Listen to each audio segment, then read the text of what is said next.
This is a gang called Do It or Don't, and we're here to talk about a gang called Speed. Touring Western Canada. Grayson didn't get to see them. Sucks to suck, but whatever. Fine, Welcome back.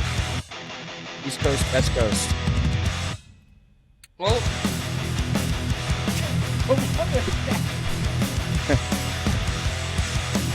I was waiting for some crazy sound, and it was just I'm not even sure what that was, to be really honest. Freaky sound.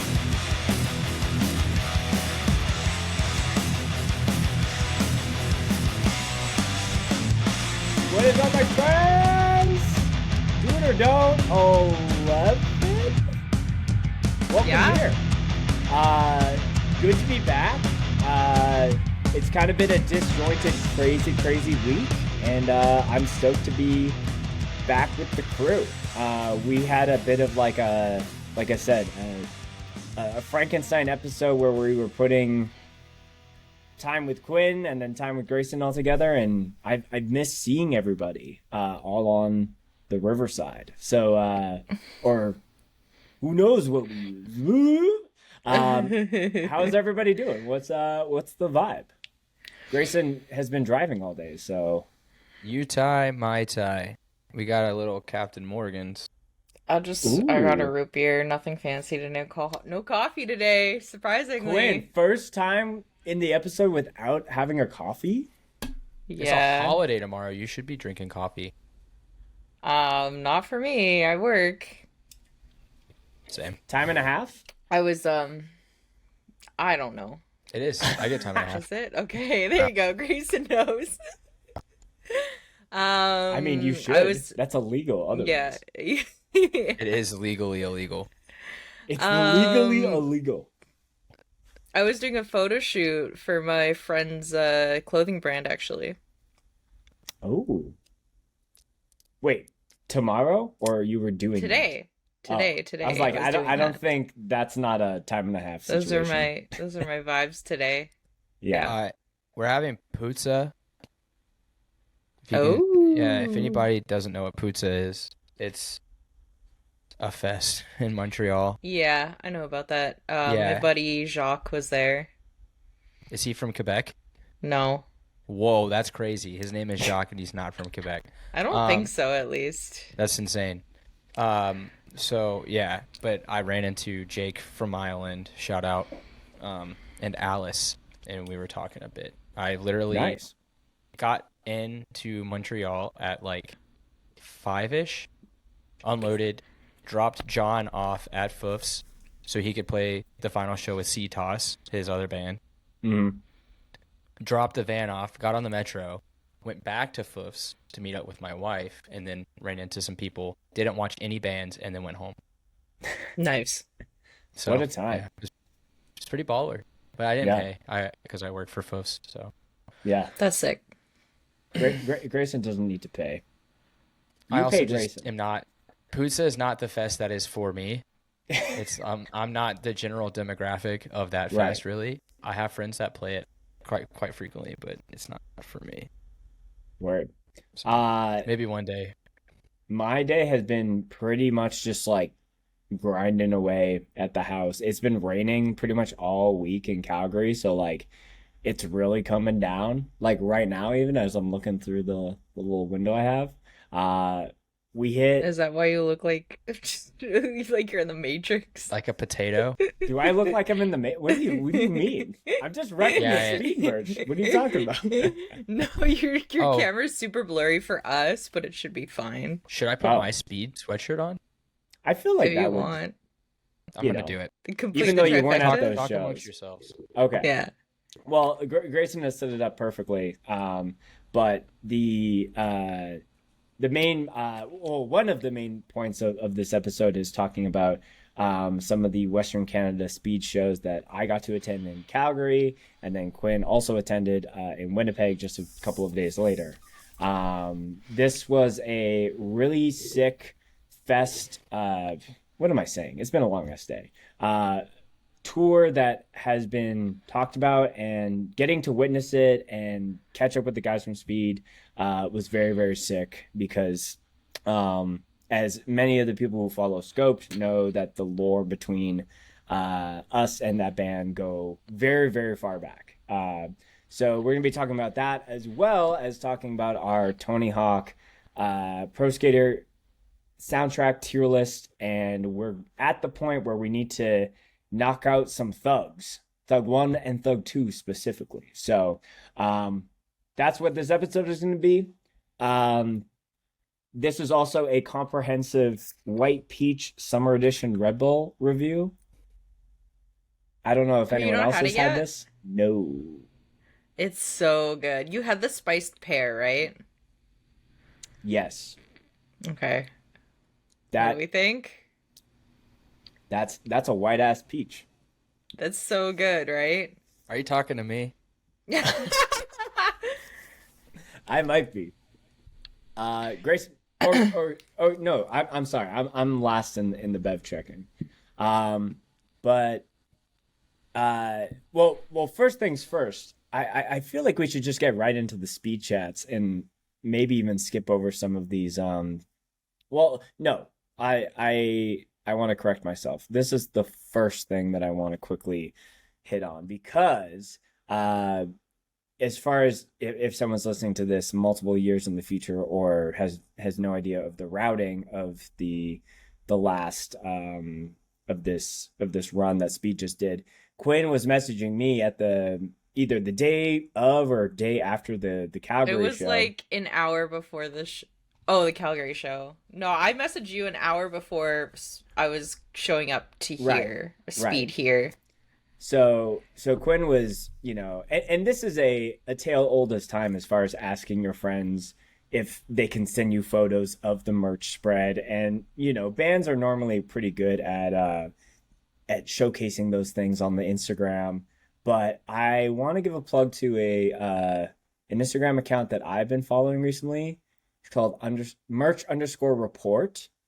And all they do is take photos of all of the merch spreads on big tours and post them so people can be in the know.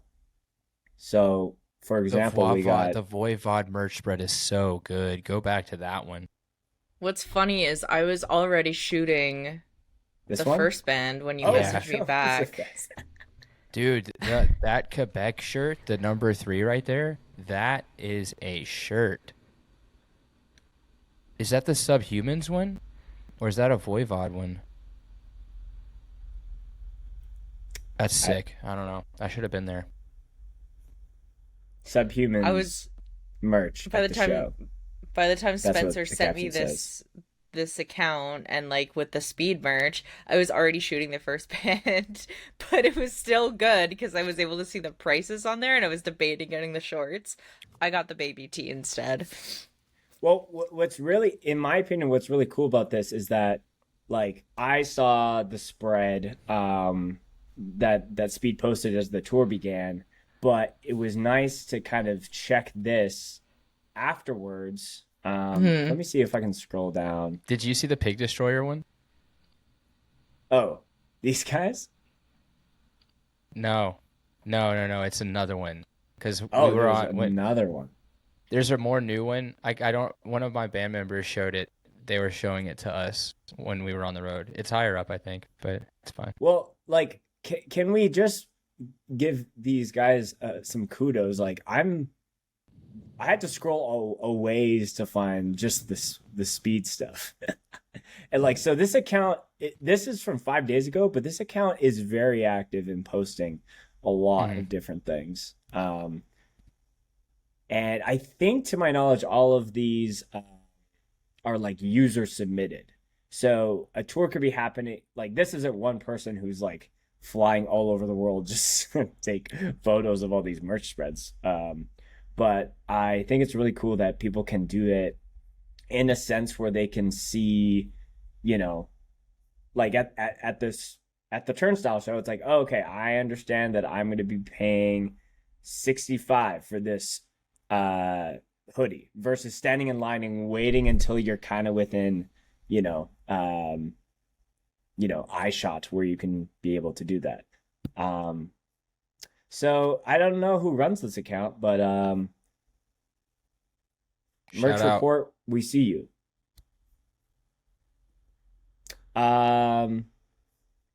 Yeah, so Quinn got the baby tee. I got the I guess this is like the jersey more so. The jersey. And I, I'll just say I have never been I love when bands do jerseys, but I know it's just something that I'm not going to wear. Like there has been a band that has had a jersey where I'm like, I love this band that much that I'm willing to rep them like a sports team. Speed, on the other hand, is a totally different exception. So Yeah. it wasn't even a, is this too much money to? It was like, here's a crisp hundy from the ATM. For me, it was like, oh, they're never coming back here. I'm buying something. That was my thought process. Like, they're never coming back to Winnipeg. I'm getting something. To Winnipeg, that might be sad but true. Yeah. Let's be honest. Insert sad but true clip. Like, I was talking to Jem at the Calgary show, and he was saying that he was speaking to a mutual of ours that I know, and she was like, the fact that you guys are playing Regina, Saskatchewan blows my brains. Like, that, like, I don't know who's gonna come see you. and he's like asking me like, well, what's the vibe like? And I was like, Regina's like one of those like more flyover like cities and scenes within our country. Comparing that to like a St. Louis or something like that. And trust me, I have tons of friends in St. Louis. Shout out to Direct Measure. But that being said, it's just the reality of like, it's not a LA or a New York. But the fact that they did like a proper Western Canada tour, like, and a band from Australia of all places coming with a band from Bangkok, just is maybe one of the coolest hardcore things, in my opinion, to happen this year. It's very cool. Yeah, It's I need so to sad. No Americans, get the hell out of here. I need Sorry. to know how Whispers were. They were really good. They I might have liked them live more than Speed, if I'm being honest. Wow. Whoa. That's a statement. Yeah. Yeah, I know it's a statement. I love Whispers. But I will never see them, probably. Like, I honestly thought that I would never see that band when I first heard of them, and then like it felt like such an honor. And they are just like the nicest. It's like before they play, they're like the nicest people, like shaking your hand, like so good to see you. And then the minute that they play, it's like an alter ego, like evil child comes out, and it's just scary and menacing and gripping you by the throat the entire time. Their scene is so good. I liked how, at least in Winnipeg, I'm sure it might have been the same at Calgary, but when Whispers were playing, members of Speed came on and like did some vocal features and stuff, and then same vice versa when Speed was playing, they did a bunch of guitar switch ups and things like that, but also members of Whisper came on stage a couple times. It was cool. It was cool to see that. They were like truly just buddies hanging out. It Yeah. didn't even feel like a show because all the lights were on. That is my thing that I have been inspired and adopted into the end game antics. Is we are a lights on hardcore band, and I think more bands need to do that.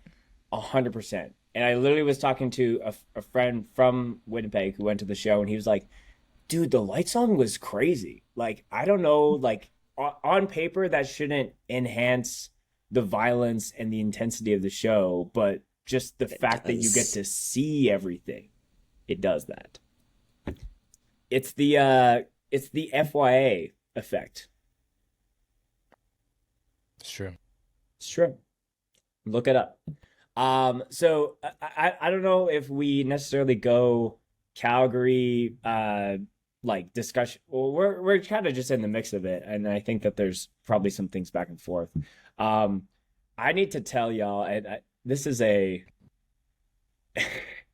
I this is such a funny thing to even discuss. So a lot of people first got into speed for like I feel like the first boom of the speed, like a lot more eyes getting onto them, was when they did the "We See You" like song with the air horn, because that apparently is like so mind blowing.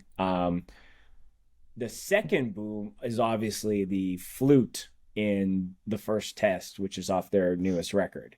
Um, it's the thing. Anytime they're on tour, it's always the video that I see is being reshared. It's that song where Gemma's pulling out the flute. Everyone's talked about the flute. Um, at the Calgary show, there was a flute mishap, Oh. and I asked after this happened, I'm like, has that ever happened before?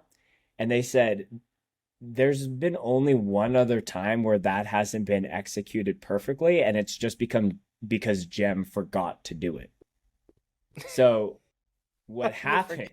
The most iconic part of the set. I didn't ask the details about that specifically. But so hear me out. I'm hanging with the speed guys. Like, I think this is just before Whispers played. So he's doing his vocal stuff.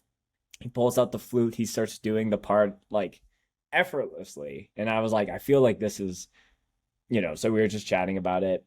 And for those that don't know, like, there's a lot of lore to break down, which other people have done on separate interviews. So definitely go and check those out. But for those that don't know, Jem is a professional flutist or flautist. Is it flutist or flautist? It's flautist. Okay, so a professional flautist was literally like if not starting a band that popped as big as Speed would have happened on another timeline, he definitely would be touring around the world with it in an orchestra, doing the damn thing. But bringing that into the mix has always been something that, like, a lot of the people within his circle kind of like, when are you going to do it? And then he told me, I think we were just naive a little bit to how big that would be. So anyways, busting out the flute, getting it all warmed up. First test, last song of the night. He pulls it out, and then for some reason, I thought the microphone was maybe like too low, but it was like he was just screaming it and talking, saying all the speed mosh calls that we know and love. And then as soon as he did the flute, it was like nothing was coming out, and he visibly was like, what's happening? And then there's only really two sections where that flute part happens. So like the second time he goes again, it's still like the second time he goes again, it's still nothing. So instead of just letting nothing happen, he just audibly did the part. So he was like this. He's like, and this is in the mix of just sick. like just the mosh toms and everything is going on. So like, I can visibly see all the guys being like, oh my gosh, I can't believe this is happening. And then as soon as the song ends, because we're at the tail end part there, he like tries again, and then it magically works. So I don't know the inner workings of how a flute, like, there's not like an on and off switch or things like that, but it was like it just didn't work for that one part, and then was totally fine right after. So it's called an embouchure. An embouchure? It's the way that you form your mouth on a wind instrument to produce the tonal and projection of it. A flute is very specific because it's just literally a little hole that you have to like purse your lips and inject air into a certain way. If you don't do it perfectly, it doesn't work. Your mouth has got to be moist. Yeah. And maybe his mouth wasn't moistened enough. Maybe. And I it was so funny because he was just like apologizing. He was like, "I'm so sorry, guys," and I was like, in hindsight, I should have been like, "Bro, you should have done like a flute solo just to end the night. Just That would have been do beautiful. some fucking Legend of Zelda like Wind Waker shit." But it's funny when you know what a band is capable of, and even seeing like just a very honest like couldn't have really done anything to change it, and getting to see like knowing that that has never happened before at all is it was just hilarious to me. So I saw some reshares from the Winnipeg show, and it seems like the flute part went over without a hitch. So Yes, yeah, it did. I totally forgot that they had a song with the flukes. I was so high at the show, and I was taking photos, and I had a mishap with my camera, and so I didn't have a memory card, so I got someone to lend me one, but it was a small memory card compared to the ones that I normally have on me, so I didn't get photos with him with the flute at all. But I totally forgot I was having it. As soon as I heard it, I went, "Oh fuck. I should have gotten a photo of that." No, it was too late. I was already standing way back where the bar is and stuff because I was just tired. that's fair. I It was a long day, and then I ended up being out until 2 in the morning because uh the one of the guys in Trench did like a DJ set at at a bar as an after party thing. this there is this one photo that my homie Dwayne captured. We love Dwayne. Oh, love Shout out Dwayne. He's the one who lent me a memory card. Oh, I have never seen a man in hardcore holding a flute as angry as I love it. That's one of the most authentic things I've ever seen. That's Yes. awesome. Yeah. Like that's just this is my shit. This is my shit. I love hardcore. I'm a buff ass dude, With soul. and I can play this shit professionally. I didn't know he was a professional flautist. That's actually really interesting. Yeah, he I don't know if it's called Ju like it's like the Australian version of Juilliard, or I'm not sure exactly what the schooling that he was in, but yeah, he was very much on the path of just being a flautist in an orchestra and making flute money, I guess. I wonder what Anything flute money else? looks like. Anything else at the show, Quinn, Winnipeg wise, that you feel like is worth discussing? So much, but maybe we'll get into it later. I don't know, unless you want me to talk about it. Well, I kind of we're- alluded to Spencer already what I wanted to bring up, which is about the mosh pit. bring it up. All It's right, time. yeah. So, I mean, I'm curious to know. so the mosh pit compared to every other hardcore show I've been to, even shows that didn't have like a crazy mosh pit, like even just compared to like local shows, I feel like some local shows are even just better. But the mosh pit at Winnipeg felt like it was just a bunch of people who were either too fucked up to mosh incoherently or coherently, whatever. Um, and or it was people who didn't know how to mosh properly and safely. Because I did get run into by somebody. To be fair, he did apologize after, and he's like, "I always try to look out for photographers. Like, I'm sorry that I ran into you. Like, all good." He didn't know I was there until it was too late because he just was going. Is this a was fine. diver or a side to No, side? it was just side to side moment. Okay. But there were a couple of times where I thought I was gonna fucking slammed by a stage diver, and there were so many times where people were jumping off the stage feet first. Like, what the fuck are we doing? That's Like, sick. I like that.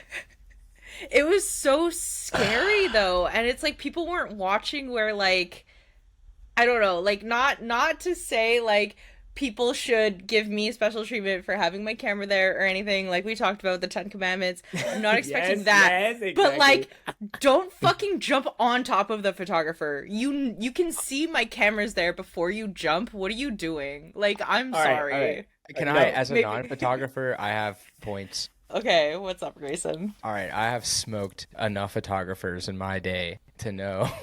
So the adrenaline's kicking in, and you're on the stage, and as soon as you're on the stage, you're like, I want to get off of this stage. I don't want to be here. Well, any sane person that is not a stage potato, but that's another discussion. I got to get off the stage. And I definitely, like, one time I saw Emery, which is my favorite band, and if you want to at me, that's fine. I don't give a shit because they're sick.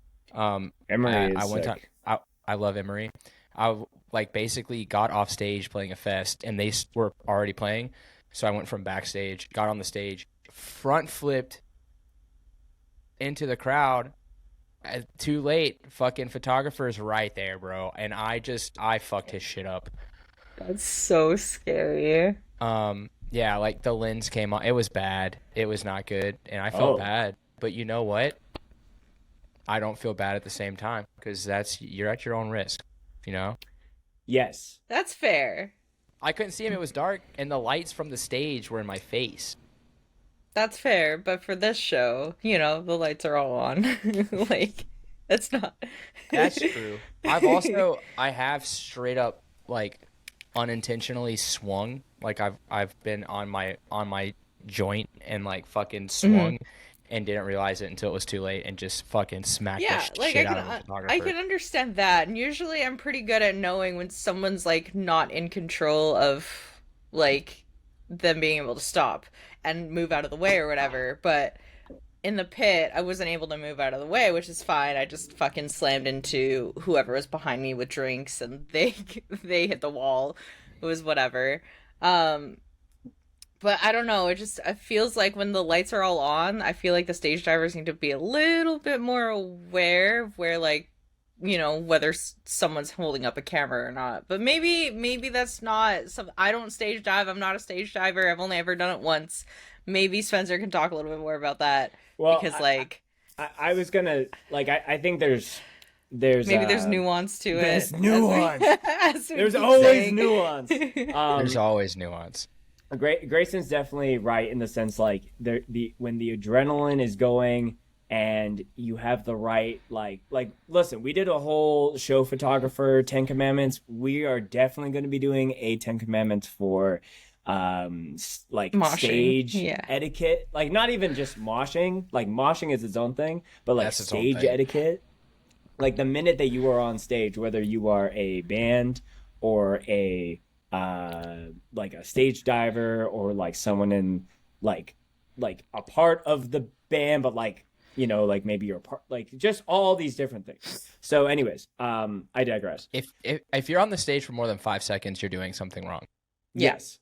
That I know. I've shared this before. It is it's the example in like any of the Super Mario games where it's the platforms where you step on and it starts to shake because it's like, get the fuck off. And then if you stay too long, then the whole thing comes down. And so it's a get on, get off. And there's aspects where it's like you're maybe going to one side and then you're like, oh fuck, there's no one to catch me, so maybe just you hop off and you're just like, hey, this is not my claim to fame crazy flip or whatever. No one wanted to catch anyone at that show.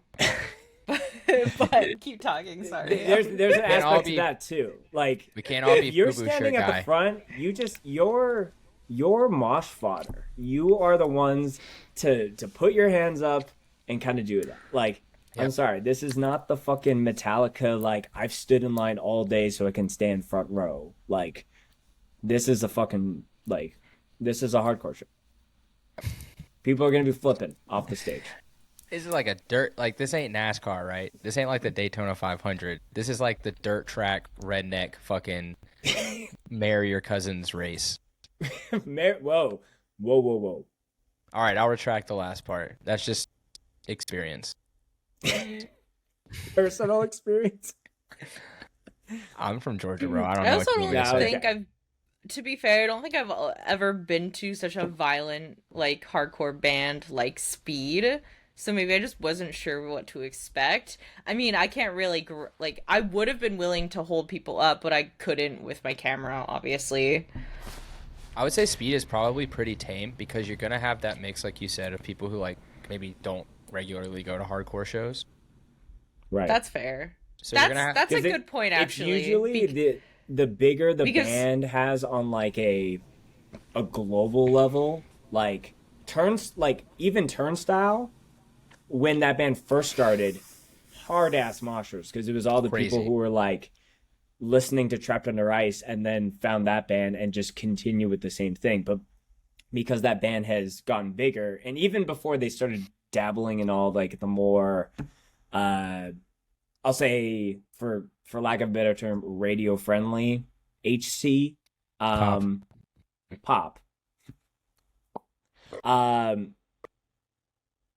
There's more people to listen to it, and the unfortunate reality is it waters down it doesn't water down the pit activities, it just changes them.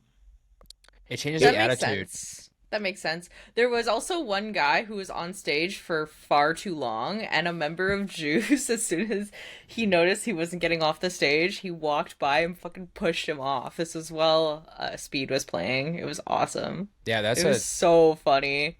that's a very, very acceptable activity. Oh, absolutely. It was just really funny. It was so funny. Yeah. It's like, But yeah. and FYA, when Pain of Truth played, it wasn't this past year. It was, I think, 2024. And people were trying to grab the mics on the side that either Killa or Nick, not Nick. Nick. No, Nick is the drummer. No, there's two Nicks. No, it's Killa is the guitar, and then who's from Life's Question? I can't fucking remember. Is it Ridge? Yeah. They keep trying to grab their mics. I don't know if he's in the band anymore. Yeah, That's I don't my know about guess. this either. And Yeah. it's whatever, but this was he was Painfully, I playing don't this. know the truth about that. he, he like anyway, but they're trying to take the mics, and then like anyone who like wasn't part of like that crew, like anyone who wasn't part of like the Long Island, hardcore like conglomerate would try to run up and grab a mic. The other guys like Lumpy and them are just pushing them off the mics like to the crowd, like get the fuck out of here. Well, yeah, like I don't like pick any popular band within the hardcore space, like Knocked Loose. Back in the day, had like scary pits, and now it's like the pits are scary because of maybe how many people and like all the body. Like I remember when they came and did Wild Rose Hardcore Fest in Calgary, and a lot of people were complaining about the vibe of the show leading up to their set because there was a lot of normies and a lot of people who were like complaining that they were like getting hit, but it was like during a fucking Weapon X set, and it's like, well, of course that's gonna happen. But when Knocked Loose played, it was like, I love a bigger hardcore show when there's like a row of like 4 or 5 people, like rows, like horizontally, so that when people are stage diving, there's actually people to stage dive onto, or over for that matter. But there was a moment, because I was Sonny was filming that year, but I helped him film the last 3 sets of that night. So it was Compromise, which is a band up from Edmonton. It was kind of like an old head supergroup. Jesse from Misery Signals, Rip, sings for that band as well. Zulu, and then Knocked. And there was a moment during the Knocked Loose set where like Isaac got everybody to like jump, or it wasn't jumping, but it was like I literally felt the room was moving. Like there was people like so again, the quality of like a super crazy arm flailing pit is not existent there, but when there's just kids who are just like losing their mind because Knocked Loose is in Calgary, and they're just like fighting for their life, whether it's pushing that or like whatever it is. That kind of chaos is just as exciting, in my opinion.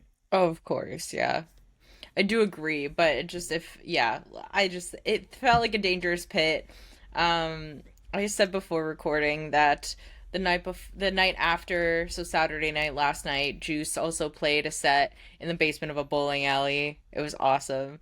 Uh, they also called out the mosh pit that night and worded it as like felt like there was a bunch of tourists there, which is interesting. And he even alluded to saying that he had said harsher things, but without being on stage about Right. it. But it's interesting to see that dynamic as a Winnipegger, and then hear people saying, "Oh, the guys in Speed said Winnipeg was the best show of the Canadian run." I was like, "Oh, that's interesting." You have to take that with a grain of salt, though, because I think that is an aspect of like being on the road, and you're like, "This is the best night of tour," and everyone's like, "Yes, we did it, everybody!" And then the next show, it's like, it was also the last one, so they might have been running from like or running on adrenaline from like, oh, that's the last show. It was such a good one, you know? Yeah, definitely take it with a grain of salt. I just thought it was funny when I heard that, and then thinking about the pit, I'm like, are you sure? Are you sure that was the best show of the tour? Yeah, I think honestly, there should be a full deep dive of talking about proper like stage diving etiquette, because it is just very like the feet first mentality that one of y'all like. I don't think that there's any case where it makes sense to stage dive feet first unless you are like head walking, like yes, like it feels very much like this. I am not a swimming pool for you to cannonball on. Like swing your body to the side, flip your leg. Like there's so many better ways to go about it. Well, why we mentioned that, I don't know if it was mentioned while we were recording, but I did mention before recording as well that a bunch of people in Winnipeg were stage diving feet first, which is why Spencer mentioned that. Sorry, I didn't want to cut you out. I just wanted to make sure that the audience knew the reference. So it's like a FUBU shirt guy. You gotta do it all different types of ways. But sometimes you do the jump in the air bear hug movement, The Patrick Star going to bed at the end of a long day. He's not, to be fair, he's not a big guy, that guy. He's like a reasonably sized dude. But dude, I've seen Casey from Apex Predator stage dive, and I fear for my life. Yeah. I mean, look at how that is a lot of Brody body King coming at you. Oh, Brody King stage dove. Not feet first. Did he swan dive? Yeah, he swan dove, but he is trained in the art of diving and landing.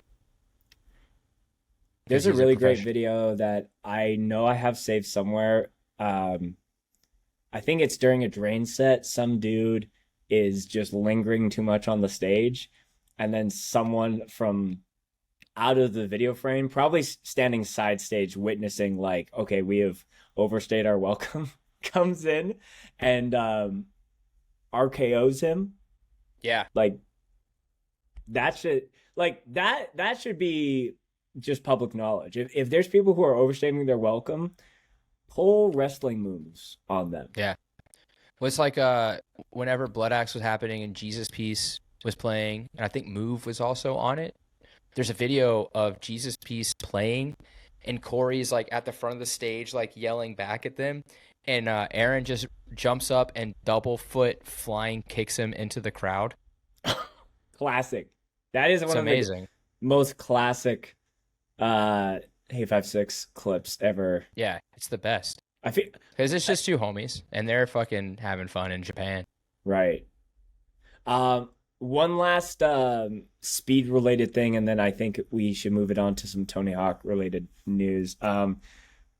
Neither of us or no one on here was at this show specifically, but I wanted to shout out a friend of mine named Milo And I don't know if y'all have seen uh, uh Milo's one of the youngins from the Vancouver scene, and they took out Jam during during their set. And he just gets up and he's like just champed it. That's awesome. This big smile on his face still too. Just straight off.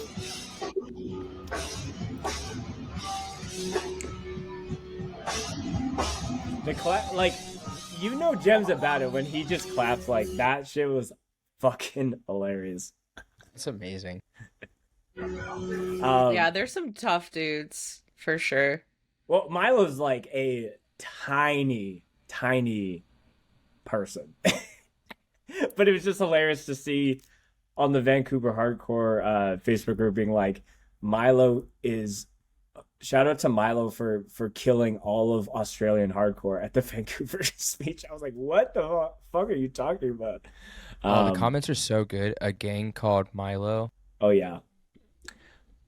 Milo plays in a sick ass band from Vancouver called Recognize. Go check them out if you haven't. Okay. Should we do some Tony Hawk? Yeah, let's do Should it. we thug about? I realized last episode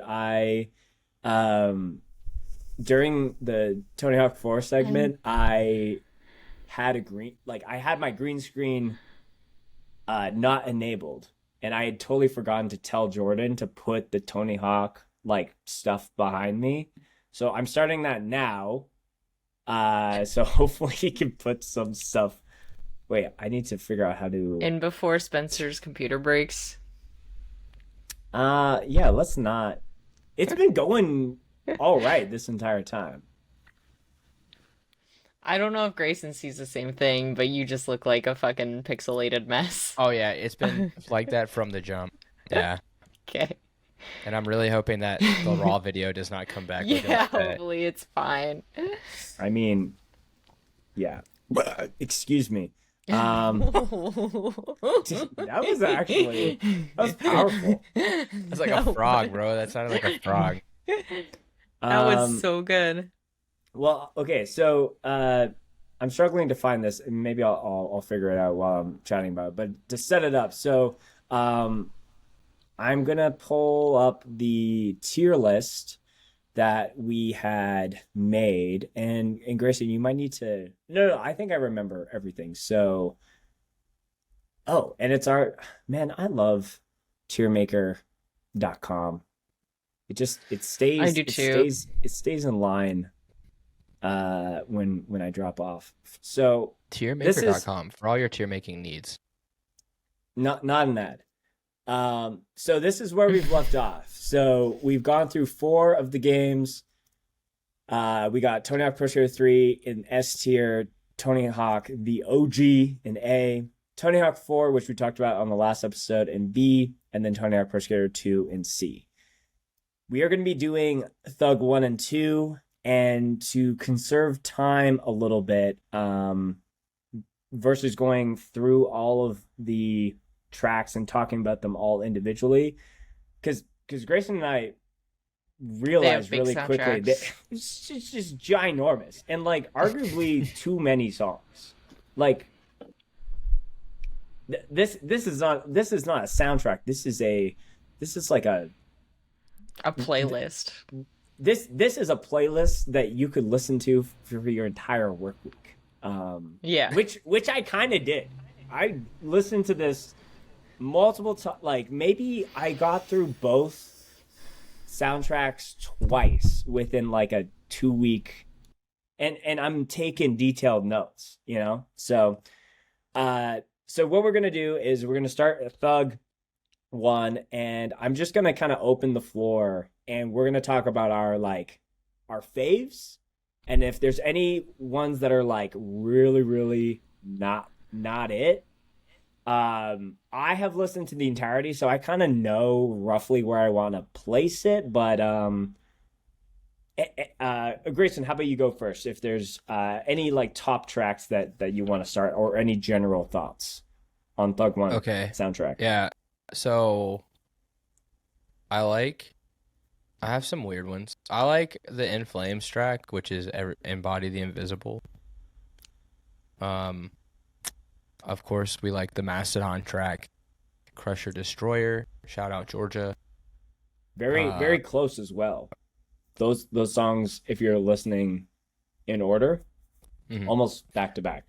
I didn't even mean to do that because on my list they're not anywhere close. Refused, New Noise, Classic. That might be top 3 for me. Track goes very hard. Surprising, I did not expect this one, but Impetus by Clutch might be my favorite track on the whole thing. So good. It's really good. The vocals on that song are like, you're like, what is Impetus?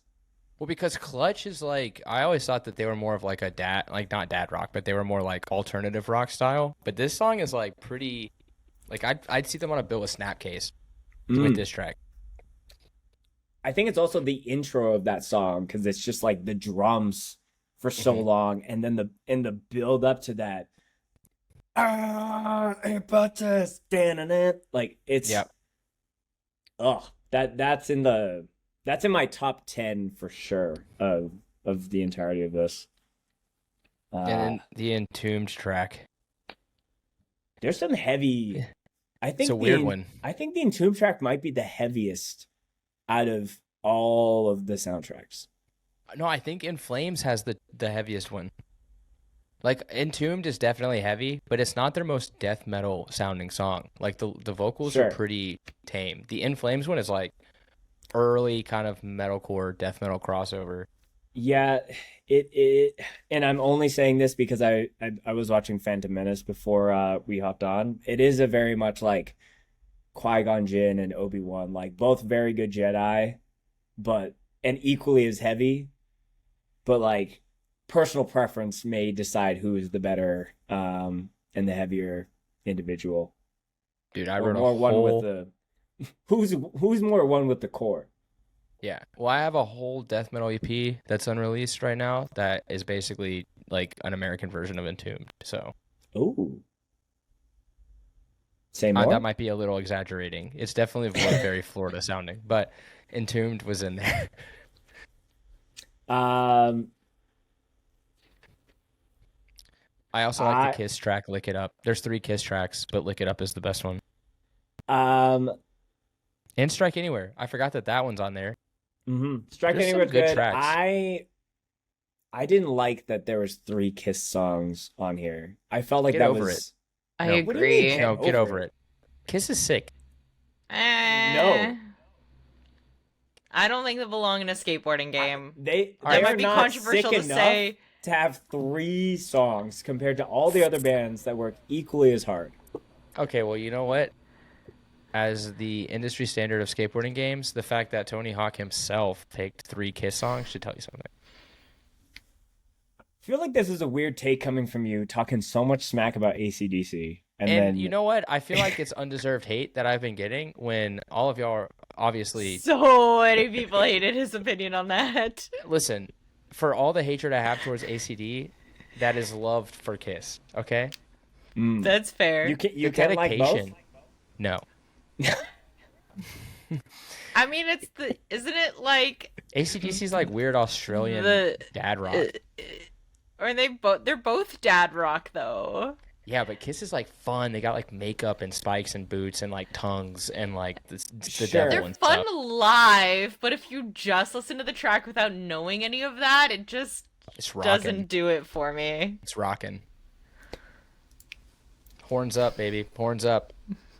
I'm very much the guy from that one video that we watched a couple episodes ago where he's like, I'm not a Kiss fan. There we go. that's up, hey. I'm the other guy that knows how to sing it really well. Yeah. Yeah. So, but that's fine. You know, opinions are like buttholes. Everybody's got one and they all stink. You're not wrong. Yeah, I have to agree with the majority of your picks. A couple others that you didn't mention. The Alkaline Trio song on this, That one's fire. It's good. very, very good. It's Um, early alkaline, which is nice.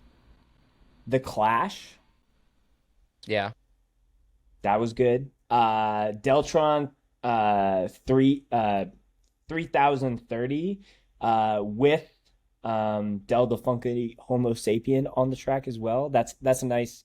I think that's one of the first. Oh, sorry. The first. There's actually a few returning people on this soundtrack off of previous ones. So, Del the Funky Homo Sapien, is one. Bad Religion came back for another Yep. track, and I definitely liked that track more. Um, What about and the one with MF Doom on it? which Ain't one it? was that? It ain't nothing. It's Herbalizer and MF Doom. Shout out MF Doom. Oh, Well, not shout out, but yes. RIP. You can shout out people that are dead. Shout out and RIP to fucking MF Doom, the Yeah. master. Um, yeah, I'm jumping around my notes. Dropkick Murphys. I had That that one song down on goes my hard. list as well. I'm a big Dropkick fan. I feel like that's the most blue collar punk. I said this Like, feature feels long overdue, honestly. yeah, I love Dropkick. Hmm. Um, The GBH track is good. It's fun. yes, I said for that I wrote good song. Hot Water Music. No, I No. don't. No, no, I'm just kidding. I've never liked hot water music. It hasn't struck me. Like I have truly never been like, I want to listen to some Hot Water Music and put that on. But like hearing Has them anyone? Sorry, I'm so sorry. I just I had a roommate in college that was like a hot water music fan, and he like played it for me one time. I'm like, this is what you're picking to play? Like, Mm. there's like a million bands in the world. It's cool though if you like that. It's fine. Listen, there's a segment idea that I've had for a long time, and I think this is maybe something we can do in the next couple of weeks. I would really like to do a good band name, bad band name Yeah, shootout, and I feel like Hot Water Music needs to be in that just because of making me think of it's that. such a good band name. Absolutely not. It's so good. Hot water Hot music. Water Music? I don't think that's a good band name. It makes me think of garbage. Like it literally makes me think of just garbage. I think that might be why I don't like the band. Because it sounds like garbage. I've just Um, okay, the moving track along. above, the track above by High on Fire is on my list too. I like High on Fire. Um, oh, I do like that, and I think one of the Herbalizer was above that, and I wrote very Mhm. good. Um, I like when some of the tracks on these soundtracks are like, I would say 90 to 100% more instrumental, and just allows some like breathing space from like the really fast like punk kind of like saying a million words into the microphone to like a rapper saying a million words, but like in a totally different vibe. To have something that kind of like allows the music just to be the music and just kind of zone out, as you're exploring the Tony Hawk world. Moving along, a track that needs to be and is probably in the top three for me is the Nas track on here. Why did I not? I didn't even put that on my list. Oh, I can't even see it. It's not listed. It's not listed? I don't see it. Oh, Oh, I see it. Oh, yes. fuck. My bad. I said this is maybe uh, one of the best tracks that's from the non-punk considerations, not just from this soundtrack. That one Um, definitely is on my list. I just added it. yes. Um, I want to pull. I need to pull it up here because I need to reference the song title. Um, it's it's the track for No Effects. Oh yes. Where's The separation of church and skate. Yes. I really like that. And the song's good too. Queens of the Stone Age song on this actually goes really hard as well. That's a band that I view how some people I know view the band, like the Foo Fighters, that they only have like a couple of good big songs. But I've been proved wrong. Refused, we talked about that. The Rise Against song on this, I just like Rise Against. I like that song. Rise Against is underappreciated. Do you feel that? I do. I agree with Spencer on that. They were on a Guitar Hero game. Sure. I think I view them the same. Because Sure. Wait, is Rise Against from the States? Mm-hmm. Yeah. I view them the way. Okay, this is how I view them, and maybe I'm off base here. I view Rise Against like being underappreciated the same way how like Billy Talent is underappreciated on the Canadian side. Billy Talent is just completely underappreciated because I had no idea who he was until I moved here. Yeah, and maybe that's the a bit of the difference there. Guys, I scrolled down on the soundtrack page a little bit and forgot the reason why there's probably 3 Kiss songs is because there's a Kiss level in the game. Oh, see, what? I knew Tony had a That's reason. right. There was a reason for it. Yeah. Professor Hawk had a reason for A level called Hotter Than Hell, which is a Kiss concert. I forgot about that.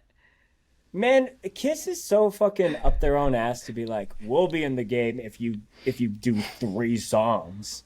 No, you're approaching this the wrong way. Tony said, we need a Kiss level. I think Grayson's correct. Oh, Tony said we need a Kiss level, and then Kiss was like, hell yeah, we're all about the skate. And Gene Simmons stuck his tongue out and wiggled it around all weird. And no. Kiss tracks. Okay. I feel like that might have been the more correct take because it felt like Tony had a lot of creative I'll be the first to admit this is the first time I've ever seen this. I played this game. I forgot about this. What? I don't remember playing this game. I remember playing this 3, game. And then the game that I really played after was American Wasteland, which is going to be our next episode. I definitely remember playing this level. I totally forgot this existed. This is one of those things where I played this game 15 years ago. Of course I'm gonna forget. Dude, That's so cool. Look at the proportions of how far away the drummer is. It's because they've got the fire thing going on. The speakers are so far away you would not be able to hear the guitars properly. Yeah. And none of those are mic'd. Those are all dummy tracks. Let's be real. They're all playing through quad cortexes going direct to the system. Yeah, come on, guys. Come on, guys. You know better than this. Is this Iron Man? Man? Is that a Flash costume? Oh. 2 different red and yellow superheroes. Jarvis, Unflash, they Gordon. It is Iron Man. Look. Oh my god. That's a Timo looking Iron Man if I've ever seen one. Oh.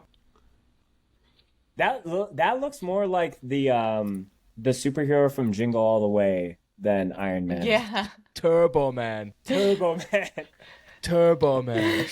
Very Turbo Man vibes. Man. Jarvis. The customization in Underground was insane, dude. Jarvis, Gene Simmons. I mean, okay. I talked some smack about Kiss, but I feel like I might go pick up this game so I could play this level. There we go. We got a take back. Look at that. I'm gonna double down on my AC/DC shit. I still don't like Kiss. I'm gonna double down. You could do Darth Maul too. That's pretty based. but this is from 3. Yeah, I remember I had that character. Yeah.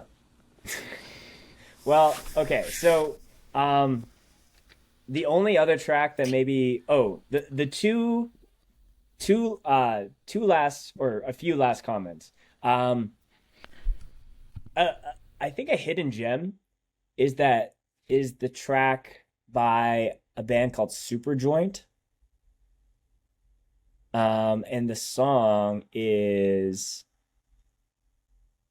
uh It Takes No Guts.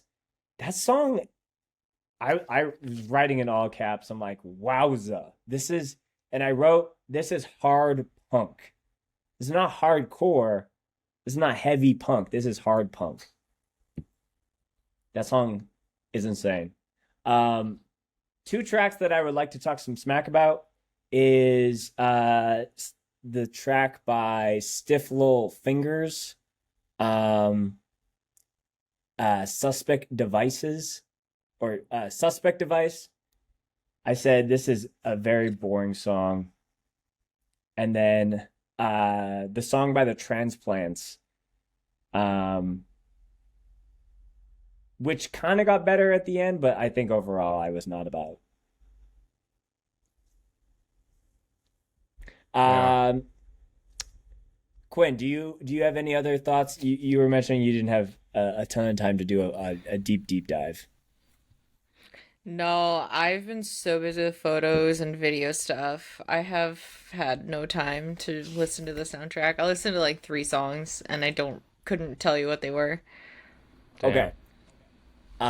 So to give this a proper rating, But to be fair, um, I did play through it when the game was like basically new. right.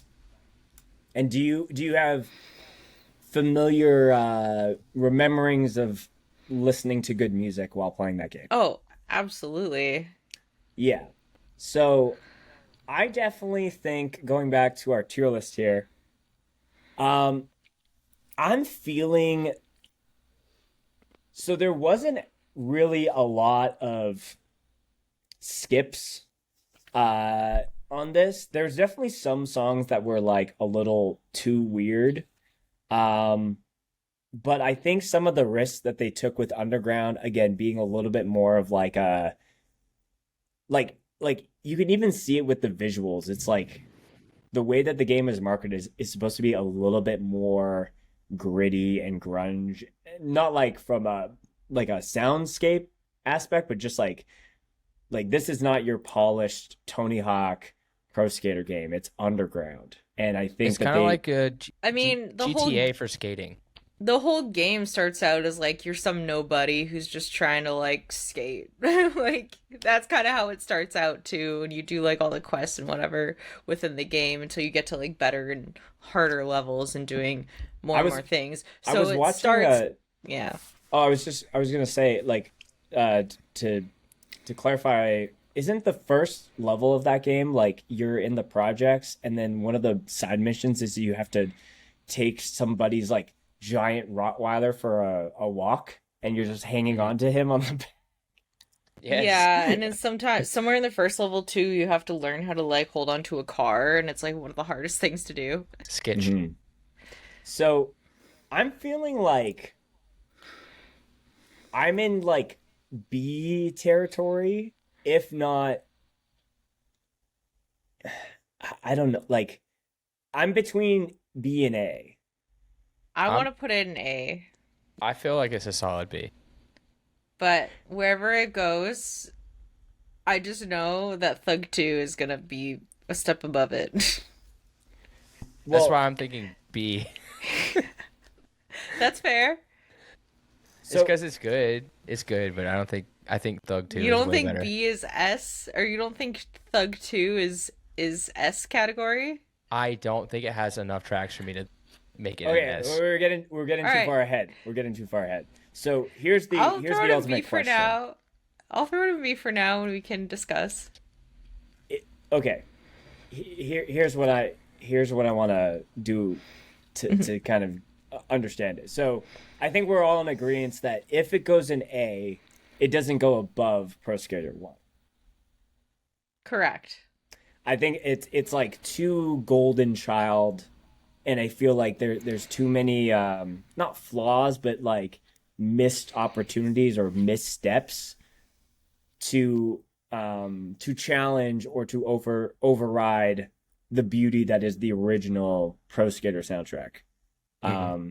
Again, this is a whole conversation of less is more ultimately. So I think it definitely would be placed here if it was going into A. Now we just did Tony Hawk Pro Skater 4, so because it's a little bit fresher on the brain, is Underground like because it's predecessor? Underground is going above 4, in my opinion. I think Underground is better than 4, but it could be on the same level as 4. I No, think I'd rate it that's above 4. well no well I think that's what Grayson is saying, that we put it Oh, in at the top of B. oh, I see. Okay. I think I'm comfortable doing that, to Yeah. Because placing I don't think that. 4 is like a C. I think 2 is definitely a C. 2 could end up being a D. Yeah, I We'll might cross need that to. bridge when we get there. I'm comfortable doing this here. I feel like tossing this up here is too it, like the things that they did on the punk and especially on the metal side on this were like, honestly, I think really big risks, but I think they had huge payoffs. Like like having bands like Entombed, In Flames, and Mastodon, even if you did that on 3, I think that would maybe be like, people aren't ready for that. Like people are just getting into like Ace of Spades and fucking like like stuff that's just within that world, but Underground is literally taking them and going down the rabbit hole and being like, here are all these crazy bands as well. So Hmm. I think I'm happy with this. Shall we move on to Thug 2? Yes, sir. Yes, sir. Okay. Um, Grayson, you were listening to this very fresh beforehand. I'm gonna be pulling up the soundtrack. So how about you start us off with some of your faves or any general Okay. thoughts? Yeah, so 25 to Life is on this soundtrack. Correct, That's a correct. weird pick. I'm just gonna say that. I mean, it's not a weird pick because of the recent developments. It's a weird pick because it's 25 to Life. And I feel like that's a pretty obscure hardcore band. If especially if you're like a post 2015 hardcore person. Uh so it's just interesting, I think. It's a good track Do, though. do you think that's the first, like, not actual hardcore band that's being placed on, but it's not like a band that is from the punk or the metal world, and like you would consider them like, or not consider them hardcore, but they could play in the same rooms as hardcore bands. But I think I that think like this 25 I might think this is the first like strictly hardcore band. This is the first track from a band that mhm, would I would define as like a hardcore band. yeah, which is pretty crazy in general, but it's also pretty Mhm. crazy that they're the first. There's also a 3 inches of blood track, which is fucking sick. Which I think chronologically is the first. So it goes 3 inches of blood and then 25 to life. What a way It's to fucking kick it strange. off. Uh, there's a lot of really fucking good bands on the soundtrack. There's like Fear, which is amazing. Ministry, which is playing their final tour right now. X, one of my favorite, not Riot Girl, but like LA punk bands. Ween has a track, and I only put it because it's off of the album Quebec. Um, you've got Doors with Break On Through, which, easy pick, but great track. Very good song. Johnny Cash, Ring of Fire is on my list. Uh, Punk Shop Up to Get Beat Down is on my list. That's by Brand Nubian. I find that that's a pretty cool I track. it's funny. I was just looking over my notes and I wrote the lyrics of the song make me think, is that a threat? Because it's I don't just think like that it. threatening I all think the they're talking about punks. like. I don't think that they're talking about that kind of punk. I think it's like punks that are like like annoying shit talker people. Right. More of the mindset of a punk than the aesthetic or the Mm. outward appearance of a punk. Like the actual subculture of a punk. Mm-hmm. And That's then the fair. Joy Division track Warsaw, really good. Really Love good. Joy Division. So those were those stickouts to me, especially 3 inches. I like the 3 inches of blood track. Um, some highlights The for fa- me. Oh, sorry. Were you gonna say something else? yeah, the Faith No More track is so disappointing. I love Faith No More. I hate this song. I wrote I'm not the target audience for this band The choice. band is sick. I love Faith No More, especially the Mike Patton era when they went all weird. This track stinks. Yeah, no bueno. Um, some highlights for me. Jimmy Eat World. I wrote in all caps, yes. Yes. Um, Lamb of God track. Double kick is like it feels like you're being punched in the face by like one not One Punch Man because it's like his what's his robot apprentice? I'm lost. This I've fallen off. I okay. I don't watch One Punch Man. Sorry. Can someone pull that up? It's like the cyborg from One Punch Man. Jarvis, One pull Punch up One Punch Man. Jarvis. Turbo Man. Please pull up. Turbo Man. Genos? Yes. Yeah. So he's like a cyborg so he can punch really fast as well as a lot of people in majority of animes. But that's how it feels listening to some of the double kick parts on that Lamb of God track. And again, I'm trying to think about hearing these songs for the first time, usually at like a younger age, being like, I've never heard screaming or like huge production levels of this magnitude. Hearing that, I would probably be like, huh? Like, is something wrong with my TV and like adjusting the knobs? Or just in utter shock of like, what? Um, Less Than Jake, good song. We love Less Than Uh, Jake over here. ASAP Rock returns again.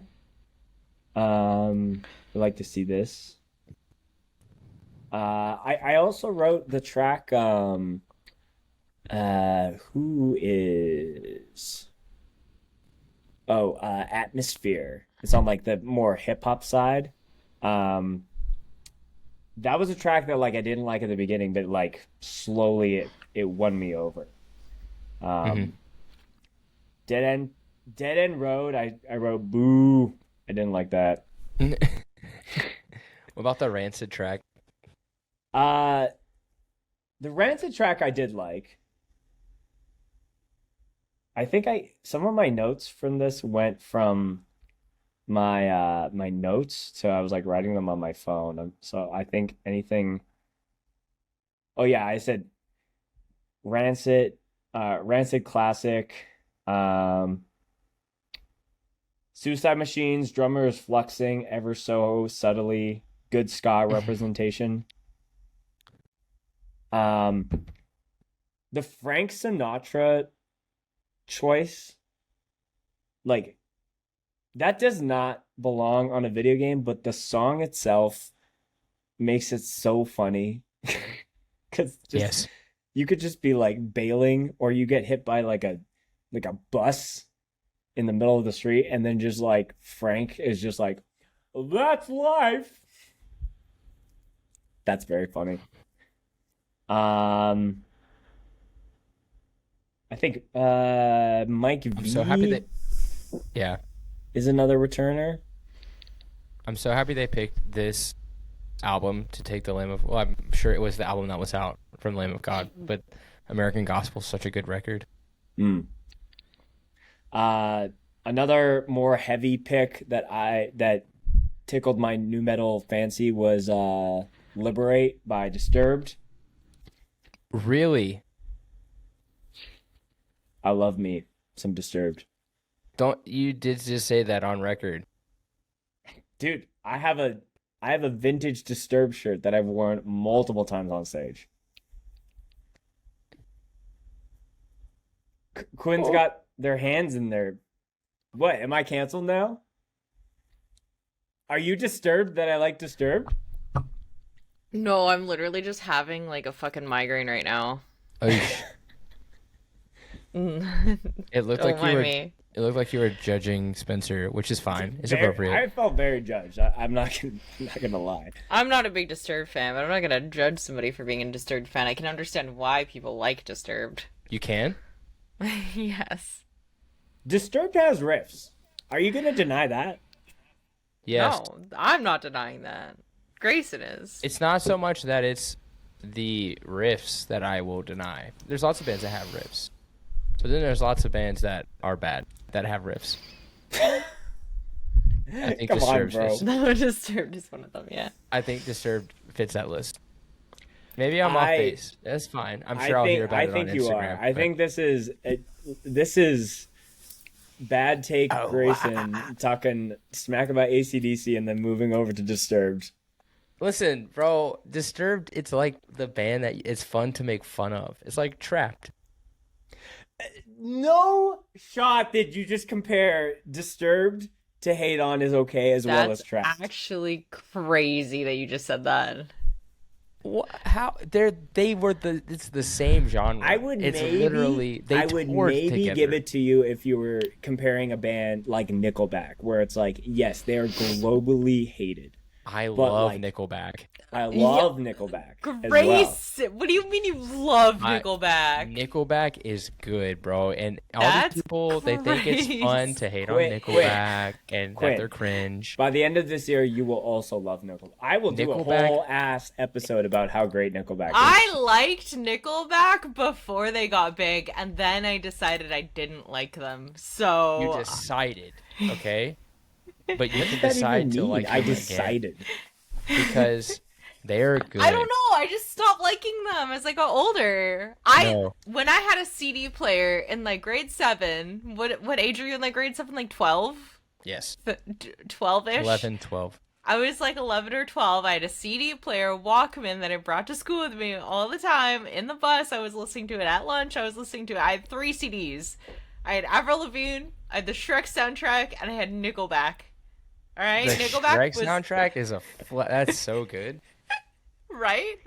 The Shrek soundtrack. That is such a weird collection. It is. It Is very it though? much is. It's not. It's not. It's a very Canada-centric selection. That's true. True. Yes, I think the geographical location actually makes it make sense. So Not even that. It's the Chad Avril connection. oh, also The Chad true. Avril connection is crazy. Yeah. So Man. I gotta give you that one. I don't know. Oh, and Shrek, Mike Myers, True. Yeah. Canadian. I found Trana. out that or no, Grayson, you were mentioning was it you who was mentioning it to me? The movie sorry, give me 1 second. Mystery Men. Do you know I that don't movie? even know if I've seen that movie. Mystery I Man don't think I know what apparently that is. is the movie that the song All Star was written for. Feed. So in the music video for All Star, it's like super crazy. It's for that movie. Mm. Oh, Ben Stiller is in this.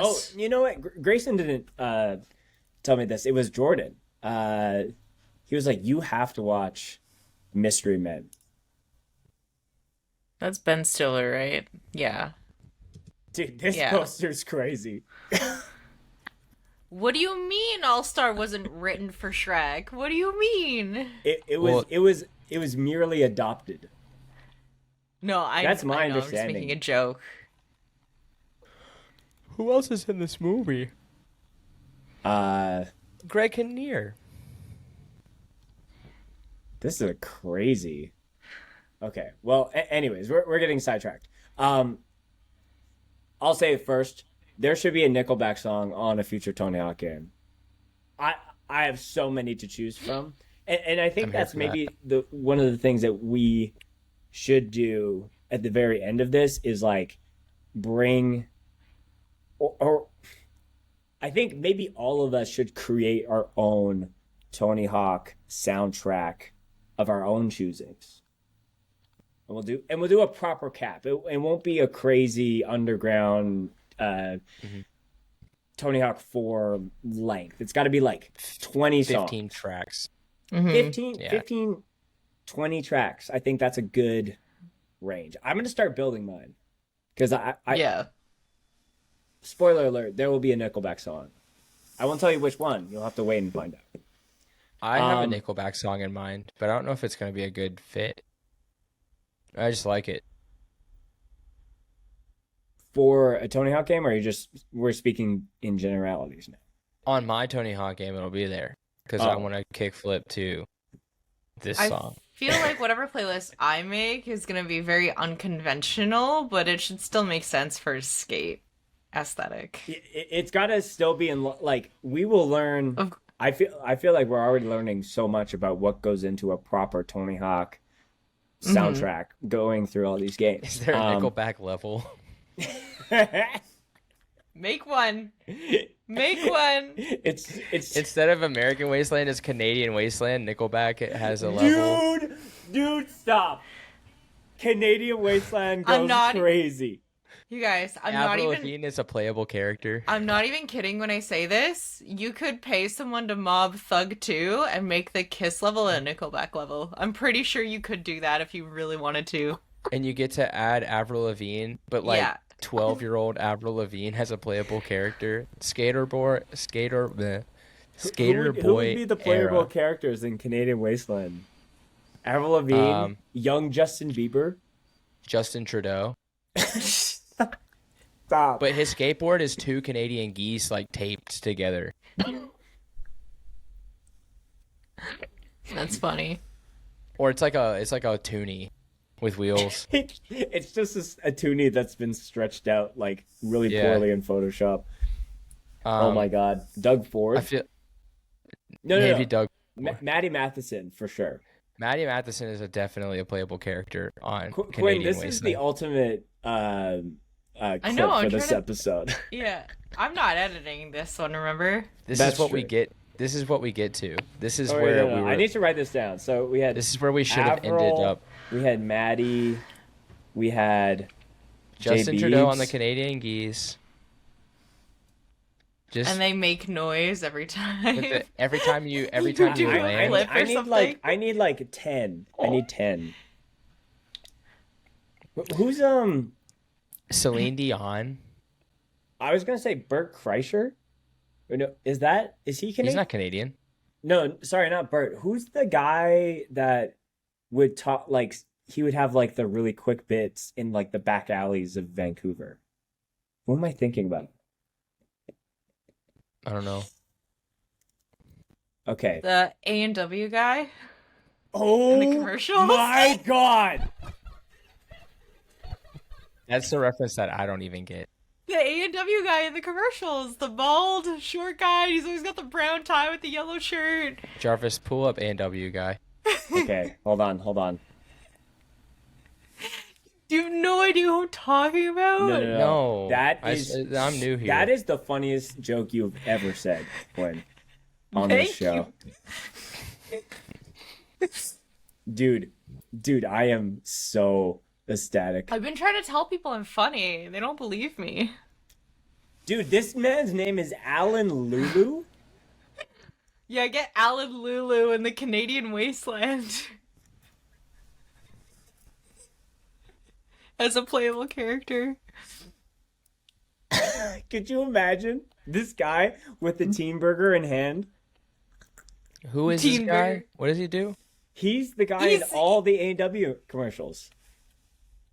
In all the A&W commercials, he's handing people food and asking and like being like, "Oh, did you know it was made with 100% real grown beef or whatever?" Canadian beef. Yeah. That is so funny. Seems like a trustworthy guy.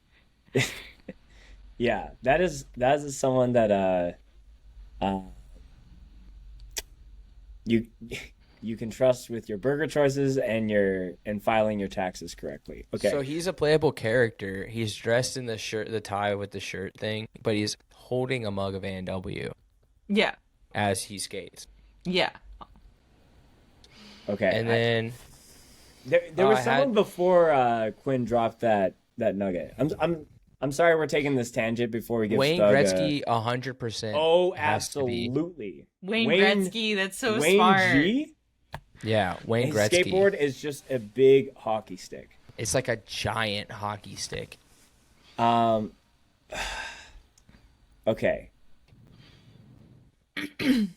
Keanu Reeves. But Terry Fox? But as Neo. Yeah. Either that or John Wick. Keanu as maybe it's like a second skin. There's a lot of games. you can choose nowadays camouflages. Drake is Okay. not in the game. I No. refuse. No, we would not put Drake there. Dwayne Johnson is Canadian. No, come on. That's not real. That is what? No. American actor, yeah. No, he's what not. The fuck he's are not you? Canadian. Get out of here, Dwayne. Dude, do we like Don Cherry? Do I even know who that is? Such an underground Don Cherry pick, was the like hockey announcer. a hockey announcer that did he get canceled or did he just retire? He like said some out of pocket shit. I'm gonna just write down a bunch of these that I like. So the top 10 greatest Canadians, Wayne Gretzky is number 10. He's almost as important as Alexander Graham Bell, the man who invented the telephone. He's just a little less important than that guy. Who's number one? Oh, dude, is it like insensitive to have Terry Fox in a skateboarding game? That would be insane. I'm writing it down.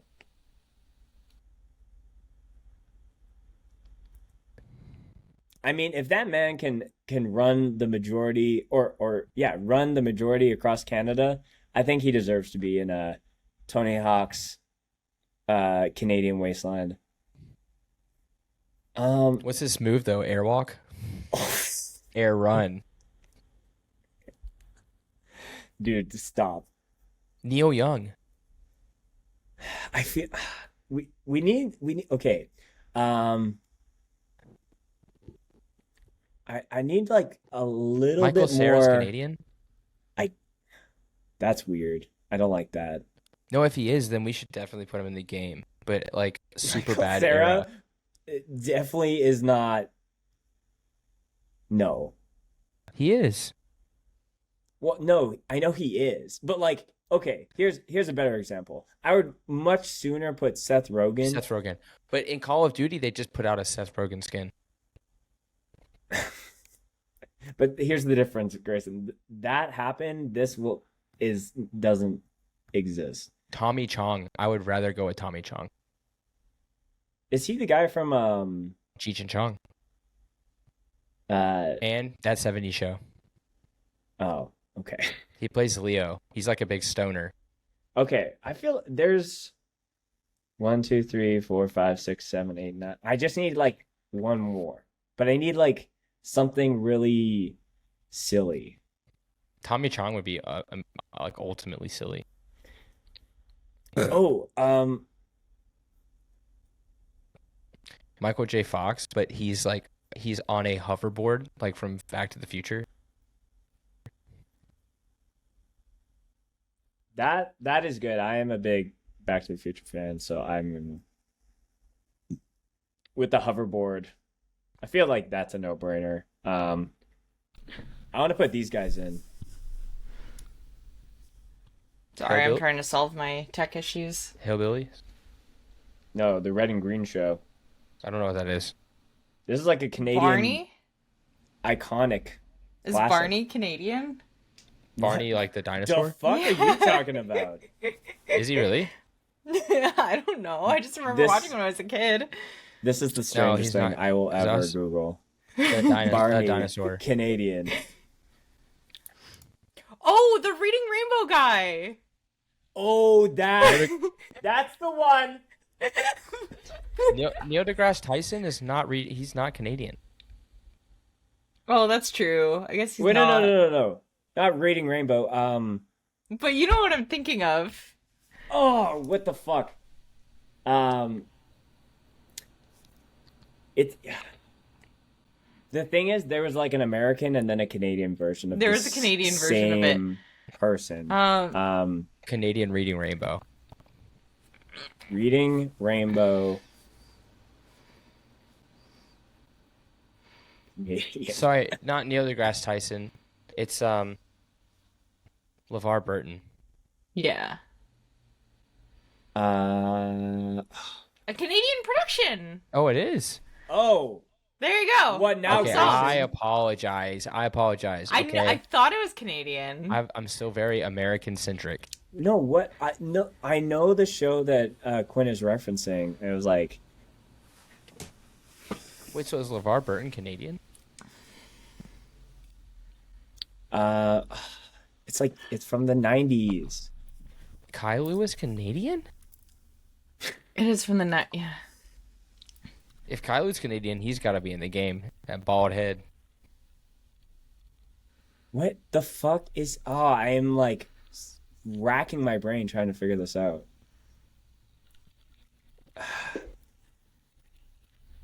It's like he had a show where the little train would come out and then he would like Yes. Yeah. Mr. Rogers' Neighborhood. Yes. Yeah, that's not Canadian. Oh, that's not Canadian? No, that's American. Yeah. But Reading Rainbow's Canadian, so. No, isn't there there's a Canadian, is there a Canadian version? We are so off the rails here. I'm sorry, the listeners. Is there a Canadian version of Amazon? Yes, it's called Amazon. Oh. Dress up. Okay. This is my vote. Yes. Yeah. That's what I was thinking of. Yeah. 100%. Fun fact, I worked with the daughter of Fred Penner at like one of my corporate jobs. And that's I was crazy. like, wait, what? Do you know who this is, Grayson? There's Absolutely no shot. not. No, Okay. not a chance in hell. Okay, just for the listeners. Yeah, ask the American just to confirm. So if you want to pick a real Canadian hero, pick this that man. guy. This is a cult classic in my books. Can you hear this? If this gets claimed, I'm sorry. We'll just have to wait.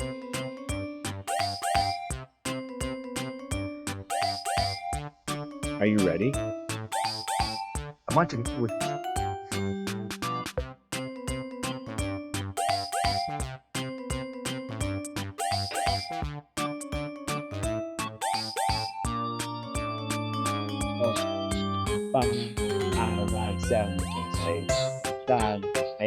I like to 500,000 packages. I eat them all at once.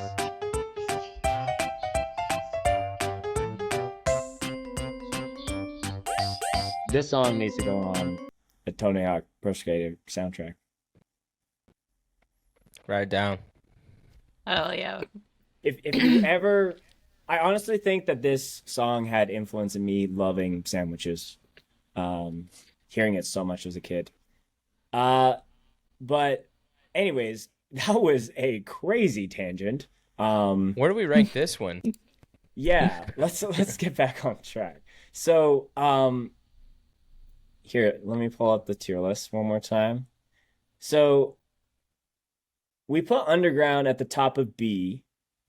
It seems like collectively, even before we got into it, Underground 2 is way... If you're comparing both thugs together, I think everyone's feeling like it is better. I think it's below 1 in the A section. Yeah. I mean, it has to go above Underground. I think like a tier above, because I do think that it is a better soundtrack. Despite having not played Thug 2, I do know that soundtrack is definitely a better soundtrack than the original Thug. But below 1, I think, is the appropriate spot to put it. I'm gonna try to find these games so I can play them on my PS2. So Facts, I might same. be on a bit of an island here. I think that Underground 1 might actually be better. I think there's more standout songs that I had underlined that I'm like, this is crazy. Like, I think there was bigger risks taken. And trust me, there's Thug 2 took its own risk. They put the fucking 25 to Life song on it. But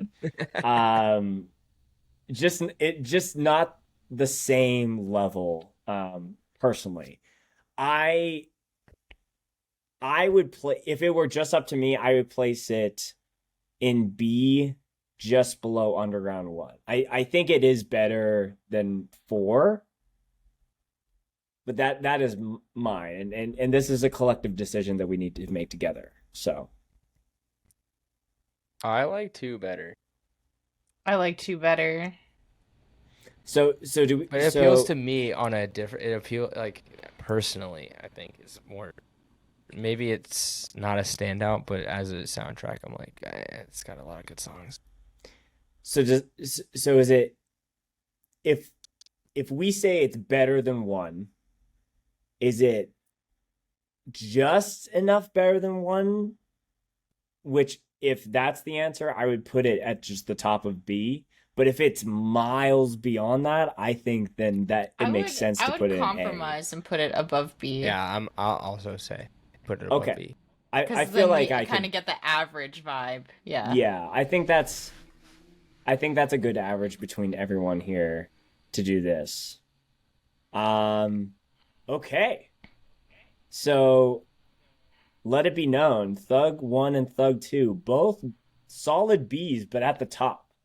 And again, we might have to go through this and maybe judge some things around, but I think that's original. At the start of this, we had 1 and everything, but now, again, we have a good example from Pro Skater 1 at the onset, and we're seeing where they really land when it comes to the soundtrack. And you know, nothing's going to be as good as the original.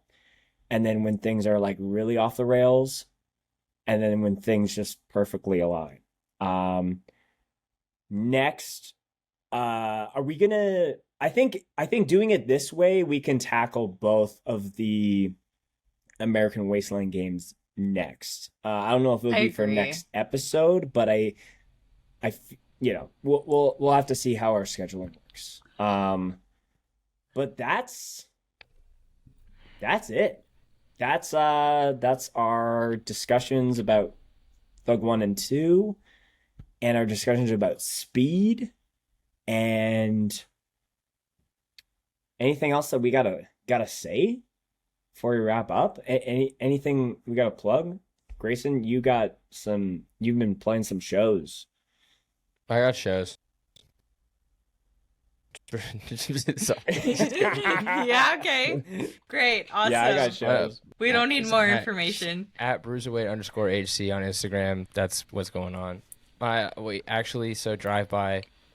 Bruiserweight and Drive By played in Toronto last night. And Drive By is the other band that I'm in. It's literally all just Bruiserweight plus another vocalist. It was cool. It was the first time playing out of town. I am playing drums on the recording, but live I play bass. Oh, I see. But I'm about to switch. Nick is going to learn how to play bass, and then I'm going to play drums. I mean, that makes...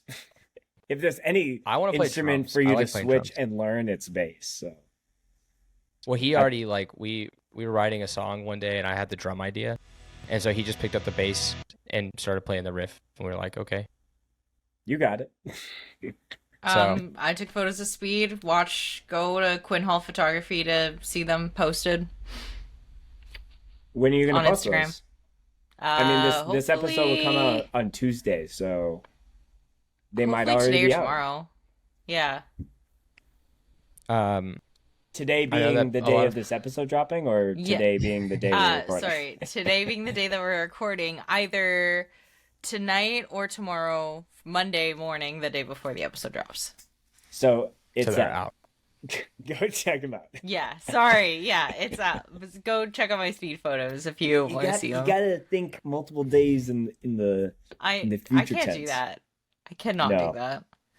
That's fair. I know that a lot of people were upset about the AC/DC opinions, and after a lot of careful consideration and thinking about what you all said, I still don't like them, and I do not care. So you can comment all you like and say that I'm wrong or that I'm stupid, but I don't care. I don't like AC/DC. Thank you. Thank you. Thank you for hearing me. That one comment that was like, shit, the guy in the speed hat is shit talking AC/DC or whatever. Or was that a different clip?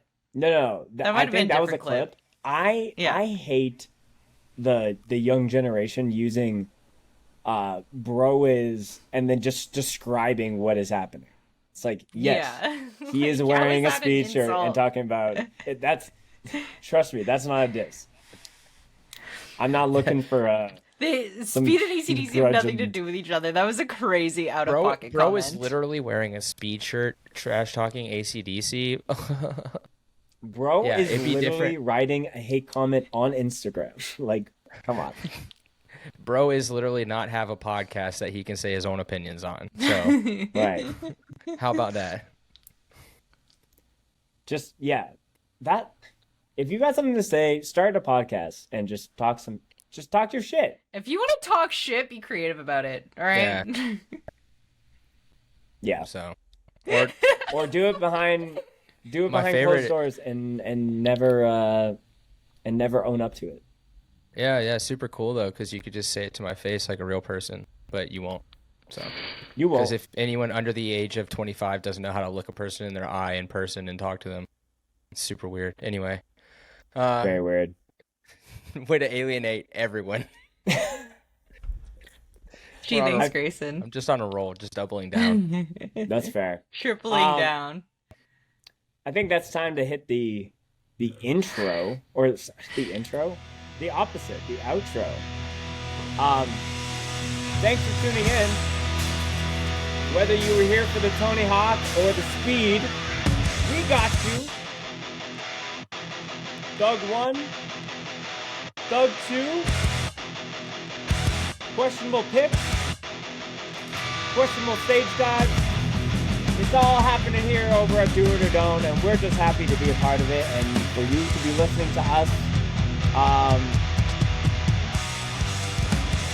Put Nickelback on the soundtrack. Or else, take 25 to Life off and put Nickelback on. Look at this photograph. Every time I hear it makes me laugh. You put this song. No, don't put this song on the soundtrack. Thanks for tuning in. We'll see you next week. Do it or don't. Bye.